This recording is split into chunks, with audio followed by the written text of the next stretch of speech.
Islam, peace, Hotep, Namaste. My name is Afet Mayat Edu Bey, and it is once again with great pleasure that I welcome you all into my humble abode for our Culture and Refinement Series Part 13, entitled The 7 Units. And once again, it is a pleasure and an honor to be here, and I thank you all for allowing your ear and your minutes to listen to some of the things that I have to say. Now, once again, we will go over our 7 units for our regular viewers and also those who are just coming new to our channel. These are our 7 units. 7 units are: number 1, how to sew. How to sew. Unit number 2 is how to cook. How to cook. Unit number 3 is how to clean. How to clean. Unit number 4 is how to take care of our children and grandchildren. Unit number 5 is how to take care of yourself. If you can't take care of yourself, how can you take care of your family, your husband or your wives or your consort? You must first learn how to take care of yourself in the process of learning and dealing with others. And that is a very important unit, as they all are, but this is very important because we must know how to save ourselves in order to become free of the things that we need to come free of as we allow ourselves to rise above our physical level and get into our spiritual living, which is mainly required for survival today. Spirituality affects our physical selves, our mental selves, and also, once again, our spiritual self. And it's much deeper than a religion. So once again, that is number 5, how to take care of self. Number 6 will be how to act at home. How you will act at home by yourself, where you're dining, entertaining, or with your family. That is also very important. Your domestic realm. And also in the community, how one acts or how one can perceive themselves by others as we're out dealing socially with one another. Very important unit as well. Unit number 6, how to act at home. Unit number 7, last but not least, number 7, is how to act abroad. That means how do you carry yourself when you're in another country. Mainly knowing your geography, their customs, and what they may or may not allow to be done in their countries. And there's a lot of things going on in the country of Russia right now with the Olympics. And a lot of people are saying, oh, they need to change that and allow some of the people who live a different lifestyle to come over there and live the way they want to live. I say that's not right, because if that country has their laws against how they want people to act when they're out in public, then you have to abide by that law.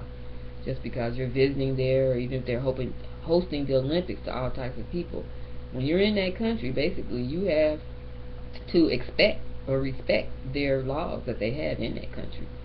I mean, no one can live the same as each other live anywhere else. We all must respect each other's customs and ideas, and that's something I think that American people must learn. Not all, but a lot of American people who have never traveled abroad, they need to respect other cultures no matter what they may require. So that's very important, and that's one of the reasons why they should not have taken geography out of the class, because a lot of people have become very closed-minded when they're studying other countries. So before you get your visas, or in the process of getting your visas to travel abroad, it's very important to learn that country's customs. We'll be going into some more information about that as well. That is very important. Unit number 7, how to travel abroad. Now, tonight or this evening, I would like to deal with unit number 3, which is how to clean. How to clean. And though when I first started this channel last year, I touched on some things about cleanliness a little bit, and we had talked about it, but now I want to get a little bit more in depth with it. And also, there's a saying, very important in the Bible, that people like to read and study. And it says cleanliness, I believe it's in the Bible, I may not be sure, but there is a saying that says cleanliness is next to godliness. And that is so true, because even for people that are still in religion, mainly we quote God a lot every day. People saying God, Yahweh, whatever you want to call him, Jehovah. I mean, all these things people cite on the God that they say that they believe in. Or if you're spiritual, you're trying to reform yourself and live a spiritual life, you look to within yourself. And cleanliness is next to godliness, because how can you say that you believe in God even if you're on that lower level thinking of believing in a God? And then also at the same time, how could you say, if you're trying to elevate yourself spiritually, if you're not trying to attain cleanliness for yourself? Cleanliness is not just physical, but I'm going to deal with some of the physical aspects, because the physical is always tied into the spiritual and the mental realm as well. So one thing I want to touch on is cleanliness, and how are we taking care of our homes, what are our habits away from home. That's mainly the main thing I want to hit on, as far as dealing with going into public restrooms. And since I've been traveling a lot, living in different cities and things like that, I've noticed that there's a lot of problems as far as dealing with the female restrooms. I was out, I believe, last week, and I went into restrooms in the mall, a lot of stalls, so I come into a particular stall, there's a lady leaving, then I'm getting ready to go behind her, and I've seen where she just left out and has done the number 2 in the toilet and is not flushed it. So what do? This is something that I've learned to say when I see this situation. If I see that that person seems to be in the right frame of mind, there's nothing wrong with them mentally or anything, that they should have flushed the toilet, nothing was preventing them from not flushing the toilet behind the next person coming in behind them, I usually say, oh, this is just trifling. It's a shame women got to be this trifling like this. And this is what I say when I go in, when I see this. And after that, I normally will take my boot or my shoe when I flush the toilet. I don't touch the handle, because we don't know what type of germ is on there. I'll just raise up my leg and my foot and flush it. And then I may go into the next stall. I'm doing that because the next person that come in, if they had to solve that situation there with that excrement inside that toilet, they could have been an elderly person, a handicapped person, maybe somebody who's mentally incompetent. I wouldn't want them to come in there and see that. So I did that out of respect for the next person. And I will do that from time to time. So I went into the next stall and took care of my habits. Flushed the toilet behind me, came out. But this thing here that's going on with females now, it's a situation in a lot of cities that I used to live in up north. It was the same way. It was becoming a problem when I left, which was about 4 or 5 years from that town. And since I've been living mainly down here in the southern town here in Atlanta, it's a lot of that going on here as well, and other cities that I've visited also as well through my travels inside the country. And it's mainly the women's restroom. So I say the next time that I do the Culture and Refinement series, that I would talk about how to clean, and I would touch on the cleanliness aspect of being out in the public. How do we carry ourselves? Because when women come out of these stalls, a lot of the times they're not even flushing the bathrooms at all. They're just coming out. And a lot of times another thing that irks me is when I see them come out and they don't even wash their hands. It's a lot of women that are doing this. I mean, if you're not that person or whatever, then you know that you're not being, singled out about this. But I'm just letting it, formulate among the universe, sprinkle particles of light to get us to thinking about this situation. Because the women, we are the first teachers, and we absolutely must become cognizant of what we're doing, especially out in the public. You'd be surprised, people don't think no one is watching them, but I'm watching you. And then there are also the caretakers that come in some of these public stalls that take care of them, and I've had dialogues with them, and they talk about how trifling some of the women are, and they thank me sometimes when they see me going out of my way to maybe help flush some of the stalls for the next person that's going in to make their job a little bit easier. And then sometimes we'll stop and have conversations about it. So it is a big problem. They said it as well. And then a lot of times if I'm out with my man friend or whatever, and he'll go in the restroom, I'll ask him, like, how's your restroom? How did it look? He go, oh, it didn't seem too bad at all. He said it's a few little pieces of sheet of paper maybe on the floor, but their stalls, they don't have that problem.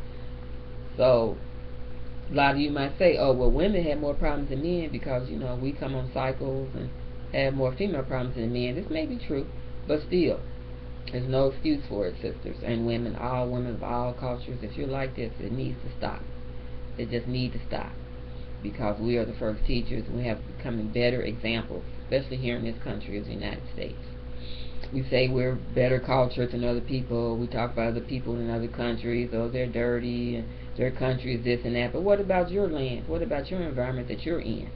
When we talk about a healthy ecosystem, we want sustainable environment. Well, keeping clean toilet habits is just as important when in private and in public when you're out using these restrooms. So I felt it just had to be addressed today.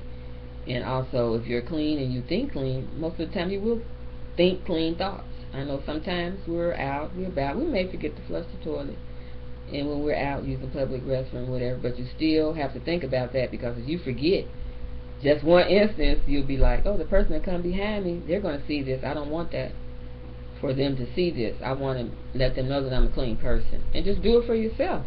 You feel better about yourself when you keep clean habits. I just hate to see dirty older women, females. You know what I'm saying? Then I'm thinking about their children. They're probably not teaching their children clean habits either. You see what I'm saying?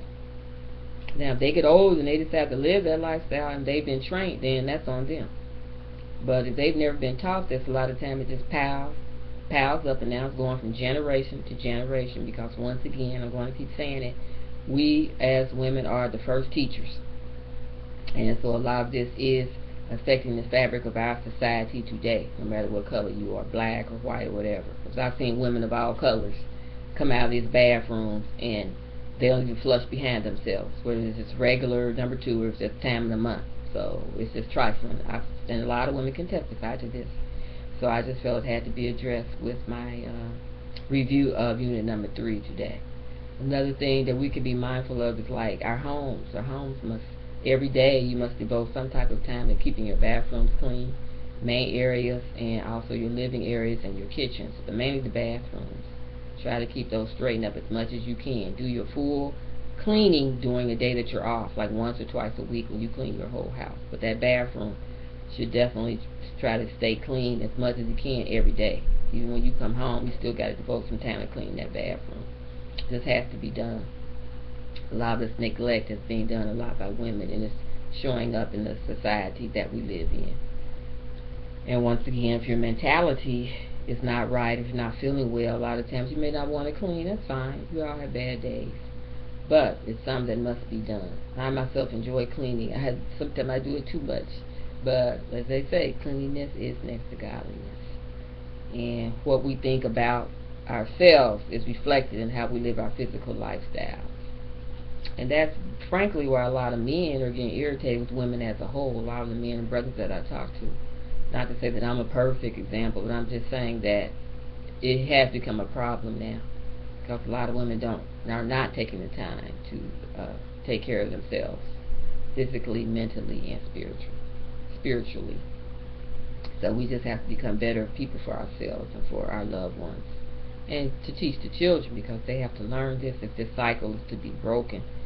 There is a song that says, "Will the cycle be unbroken?" So we have to help to repair and get our planet and our universe back into balance again. If the woman is not being balanced, how can the society as a whole become balanced again? So we just have to come within and start looking at ourselves, quit blaming each other, and start looking from within ourselves, men, women, because we have to teach our children, our grandchildren better. And another unit that I want to talk about is unit number 4, which leads also into that, is number 4, how to take care of our children. I want to address the situation. I do it most of the time when I am recording these videos to talk about the abuse that is going on in our communities. There was a very sad situation that happened here about a few weeks ago. I think toward the first week of November, there was a young girl, and she was a so-called black girl, Moorish girl, and they found her in the garbage can. She had been burnt alive and had been starved to death by her father and her stepmother. And I believe the stepmother was supposed to have been some type of teacher and educator as well. So I was really upset and angry about this, and she was arrested for taking part in it with her husband. She was not the biological mother of the child, but she was still taken in. And this situation was going on for years, and from what the news and the media were saying, and no one did anything really to try to prevent this little girl from dying the way that she did. And when I go online and I see a lot of cases like this where all kind of things are going on, babies buried in concrete. I just read a story about that earlier this morning. And it's just really a shame what people are doing to children. And it must absolutely stop. And I think one of the ways it can stop is us being mindful as a community. Is if we see something going wrong, we must report it. We must report it, try to get a hold of that situation and put it out there. Because I believe the little girl that died down here the way that she did, there was no reason she should have died, because from what the stories were saying on news, that she was going around telling her mother didn't have custody of her, but they interviewed the mother, and she was aware of it too. Now, I don't know why the child was not living with the mother. I'm not going to get into that and judge her, but at the same time, when the community fails, when we put ourselves in these roles as mothers, grandparents, or whatever, and we see children crying out to us and still don't try to do anything. I believe the child was living with their grandmother, but then they took the child away from the grandmother. And I think the grandmother was trying to do the best that she could to try to get the child back, but the system had took the child away, and they made the mistake of not checking up on her. But they had known from previous records, before they let the child go back with the father and the stepmother again, that she was being abused. And they let her go straight out of the grandmother's hands, right back into these two individuals, the father and the stepmother, wind up abusing her, starving her to death. And I'm thinking about the school, with the schools that she went at. They had to have known, the teachers, if she was coming to school half hungry, and what was going on with some of the teachers or the educators to draw attention to this.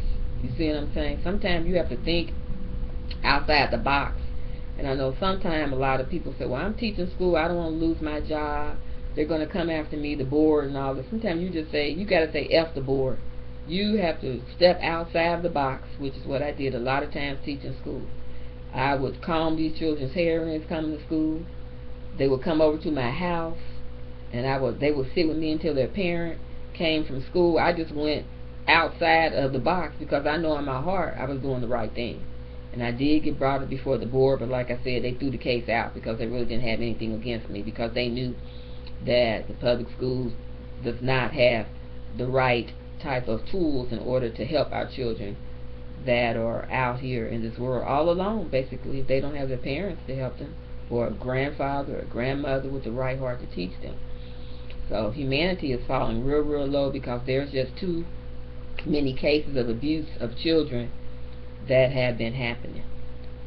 And that just breaks my heart, because if I had known that little girl, I would have made sure, if I had to take her home myself that evening, and made sure that some policeman or someone would have gotten help for her, because that should never have happened. She was burned alive. She was crying out for help, she was being starved to death. And she was telling the grandmother, but like the grandmother, she probably just felt helpless that she couldn't do anything. But there's always something that you can do when the children come to you crying out for help. You have to forget about what the government going to say. Forget about the authorities. They might come arrest me, because that's your blood. That's your seed. And if you have to go in court and fight for protection of your children, and that's what you have to do. Whether you call yourself a sovereign person in court or not, you have to do what is right. And humanity, the universe, will be on your side. Your God force, or your God, will be on your side. Because these things is a lot. When these things happen, it makes me think about religion, because a lot of people say they're Christians, Muslims, Jews, whatever they call themselves. But then we have all these different people living in this country, and they see these children being abused, and nobody says anything. Nobody says anything about it. Like I'm saying, nobody. Or they'll say now, with this case of this little girl, oh, the authorities, they're responsible. They're blaming everybody, but nobody's looking at themselves. Like, what could I have done to prevent this? You know what I'm saying? If I saw this person on the train, would I went out of my way to say, you okay? Is there something I can do? I've done that a lot. When I see homeless people out here, I give them food or whatever. If they come on, they're in a bad way, and I know I can help them at that time. There's something. Even if I don't have change with me or to give them, there's something that I try to give them, whether it's food that I may be having with me or something, or some kind of other place they can go to get help. I'll try to go out my way to do that when I can. We can't do everything ourselves, but that's why it takes a village, as it used to say. The community was always there back when we were growing up. We not only had our parents, we had the community. And if anybody got out of line, they would go to our parents and say, look, so-and-so's out of line, and something needs to be done, which my parents would deal with us. You know what I'm saying? We were out of line as children from here and there. But it was not considered abuse. It was called discipline. And that will have to be brought back again into our society. We can't look to say, oh, the government said that we can't spank our children. Oh, yes, you can. Because if your child's getting out of line, and you can do it with love, that is not abuse. Spanking a child and abuse are two separate things. Abuse is what happened to that girl and all these other cases that are coming up. And there's no distinction being made, and people are being frightened by what the government or the authorities are saying. And that's why we have a lot of children out here now that don't know right from wrong, or a lot of times they're getting abused. They don't have the right spiritual guidance, even from people that say that they're religious. Where was the religious people at when this girl was getting abused and burnt? Where were these so-called religious people? That's what I want to say. And that's what made me look at religion now, because religion has not really done anything for you. Really, it has not. You can go out and listen to a religious person speak that represents a group of people, clap your hands, oh, that sounds good. They'll give you directions and guidelines. There are some religious people out here that lead groups, and they tell you to go out and do something. At the same time, you got to stay focused on that person. You start worshiping that person that represents that religion, and then you get all, I got to go to the mosque today, I got to go to the church this Sunday, but then you see people out here in the street, you don't want to reach out to them because you're scared. Basically, it's about fear. What somebody going to think about you.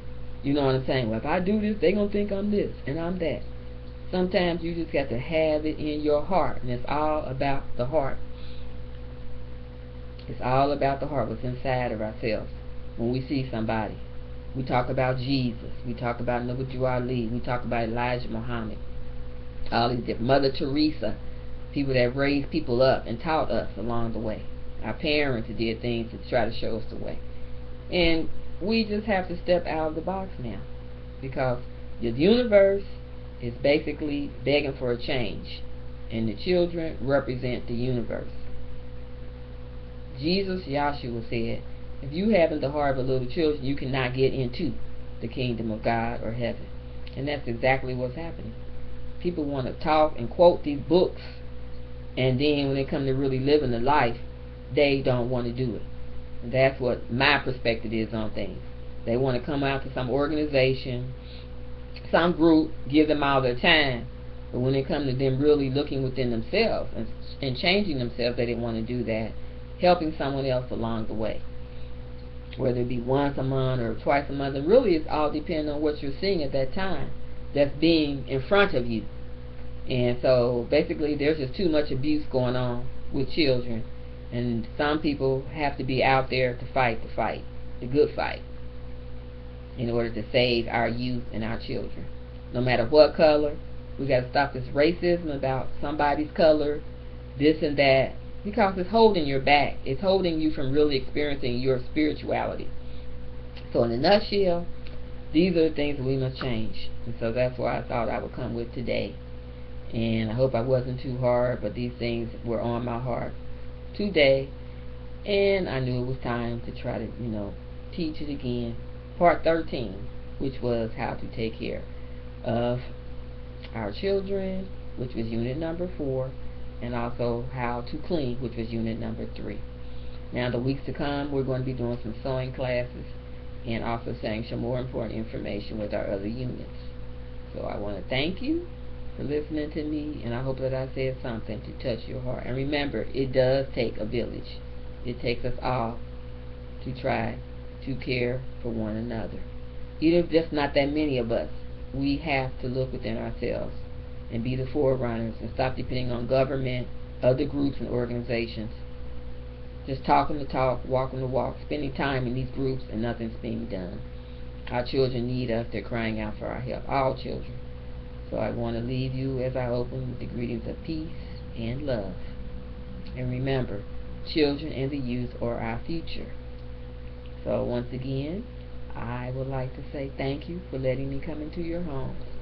Have a blessed day, or a bliss day, and remember, always, the youth, the children are our future. Namaste. Peace and love.